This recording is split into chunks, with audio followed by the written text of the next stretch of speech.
என்னால பரிசுத்தமா வாழணும்னு நினைச்சா கூட முடியலப்பா. ஆனா எனக்கு ஒரு ஹெல்ப் பண்ணுங்க, என்ன தூக்கி எடுங்க, எனக்கு பிடிக்குது, எனக்கு பரிசுத்தமா வாழ பிடிக்குது, நீங்க மட்டும் ஹெல்ப் பண்ணீங்கன்னா நான் வந்துருவேன் ஆண்டவரே, என்னை எப்படியாவது தூக்கி எடுங்க ஆண்டவரே. மனசார விழுந்துட்டீங்கன்னா கண்டிப்பா சொல்றேன், உங்களை விட்டு ஆண்டவர் போகவே மாட்டார். உங்களை காப்பாற்ற வரைக்கும் போக மாட்டாரு.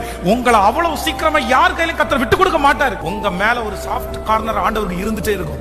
அத்திமரம் அவ்வளவு நட்டு, அவ்வளவு நீர் பாய்ச்சி, அவ்வளவு உரம் போட்டு, அத்தனை நாள் பாதுகாப்போட பார்த்து அதுல ஒரு கனியுமே பார்க்காத போது இதை வெட்டி போடலான்னு சுத்தி இருக்கிற எத்தனையோ பேர் சொன்ன போதிலும் ஆண்டவர் மட்டும் இப்ப இதை வெட்டி போட வேண்டாம், ஒரு வருஷம் வரைக்கும் பார்ப்போம், அது கனி கொடுக்கலன்னா திரும்பி வெட்டி போடலான்னு அந்த அத்திமரத்தின் மேலேயே கரிசனையா இருந்தவர் தான் என் கர்த்தர். உங்க மேலேயும் என் மேலேயும் கரிசனை இல்லாம இருப்பாரா? உங்களை நிறைய பேரை கர்த்தர் 1 இயர் பார்க்கலாம், 1 இயர் பார்க்கலாம், 1 மந்த் பார்க்கலாம் அப்படின்னு விட்டு விட்டு விட்டு விட்டு தான் இதுவரைக்கும் நீங்க வந்திருக்கிறீங்க. இப்போ உங்களை வெட்ட சொல்லி சத்துரு எத்தனை சொன்னாலும் ஆண்டவர் உங்களை சரி இந்த 1 வருஷம் பார்ப்போம் கனி கொடுப்பான்னு கர்த்தர் உங்க மேல இரக்கமா இருக்கிறார்.